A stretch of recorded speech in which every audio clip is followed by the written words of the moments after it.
بسم اللہ الرحمن الرحیم۔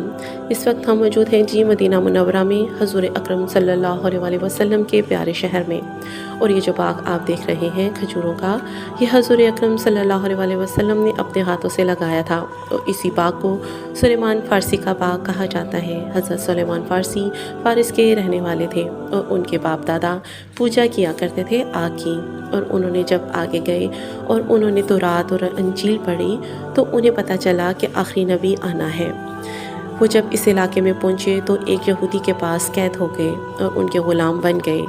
وہ حضور اکرم صلی اللہ علیہ وسلم کے پاس آئے اور قصہ مختصر کہ انہوں نے نبی کریم صلی اللہ علیہ وسلم کو کہا کہ میں مسلمان ہونا چاہتا ہوں، لیکن مجھے یہودی سے آزاد ہونا ہے۔